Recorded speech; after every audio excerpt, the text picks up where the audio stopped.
Производство разного вида одежды началось с самых первых дней начала специальной военной операции.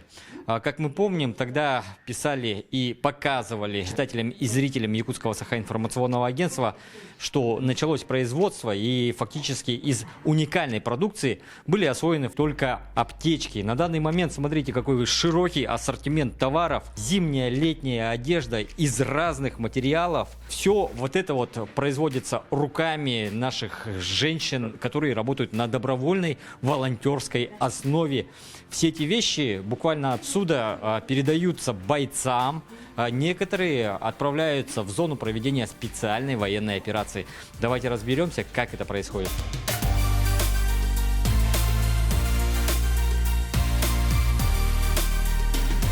Одеваем парней наших, мобилизованных, и добровольцев, и прибывших в отпуск, и после ранения мальчишки. Ну, у нас ежедневно где-то в среднем по 4-5 человек. Иногда бывает больше, иногда чуть меньше бывает. Ну, если вот так посчитать, середину, если взять, 4-5 человек мы ежедневно одеваем. Ну, у нас очень много, в общем-то, по списку уже больше 30 нас. Все-таки добровольная работа.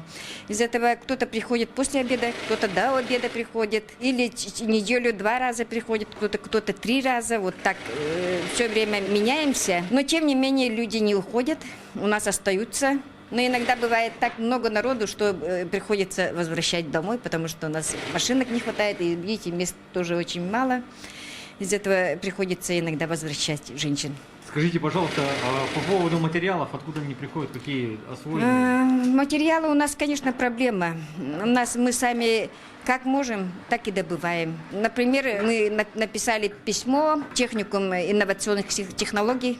И вчера девчата сходили, по магазинам сбегали, ну там выбрали они на 80 тысяч, они хотят нам пожертвования сделать, готовы. Пока еще деньги не поступили, но сегодня у нас тканей совсем практически не осталось. Так что наших сограждан, наших земляков, хотелось бы, чтобы они нам помогли в приобретении тканей. Но у нас счета нету, потому что мы добровольческая организация. Из этого как-то так получается, нужно сходить с нами, съездить по магазинам, побегать, выбрать с нами вместе. Ну, если у нас ткани есть, мы без остановки. Ну, сегодня почему народу мало? Потому что у нас тканей нет. Как видим, освоено производство носков. Это кенчи, получается, да? Это кулуку. Кулуку.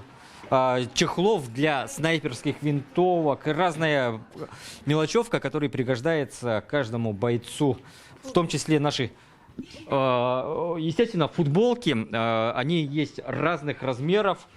Если боец приезжает, например, в отгул или в отпуск в Якутск, он может прийти сюда, просто примерить и, в принципе, бесплатно все получит прямо здесь.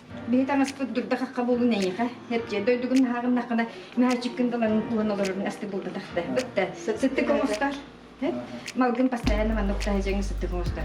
Дойдук халгына дойдун туга тыгына баягын кытта курутундар булу.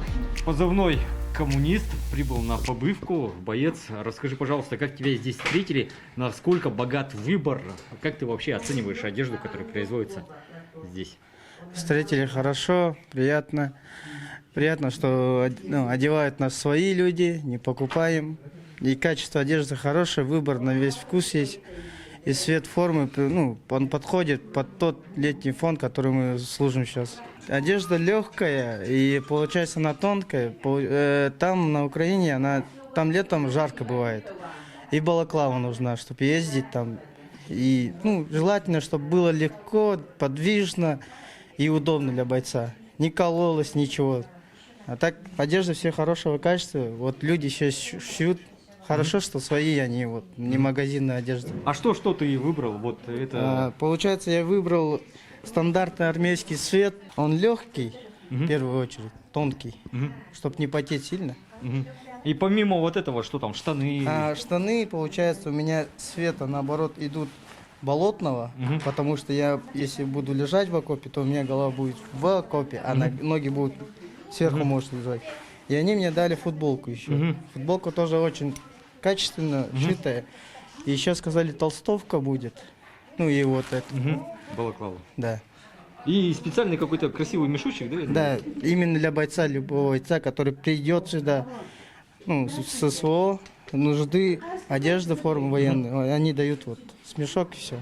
Что вот можешь передать родственникам, что-то тем волонтерам, которые работают, помогают нашим бойцам на передовой? Старайтесь, главное, мы у вас нуждаемся, у нас не хватает того. Ну, видите, в помощь нашей республике нам помогает, ну, продерживаться там. Ну, я, например, сам год воюю. Ко мне тоже вот несколько раз приходили гуманитарную помощь, мне тоже, ну, приятно в душе. Работаю еще с сентября месяца. Сначала пришла в этом Орджоникидзе 10, а потом вот перешла сюда. Что вас подвигло принять участие в этом волонтерском движении?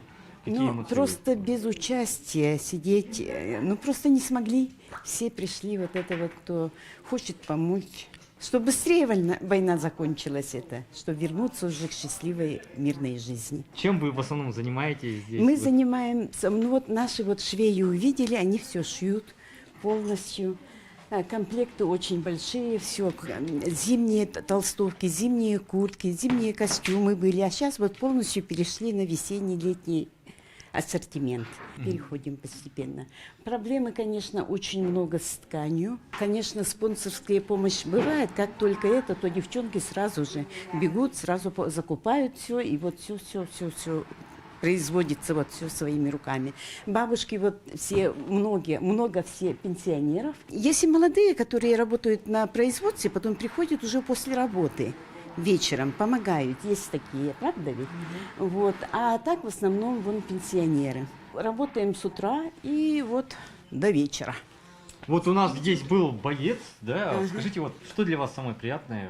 Ну, очень приятно, когда все ребенку, нашим ребятам все нравится. Они с большим, прямо с радостью. Некоторые даже торт приносят иногда. Уже получают, потом уже приносят нам. Благодарность такая. Вот это, конечно, нам от этого очень радостно, легко.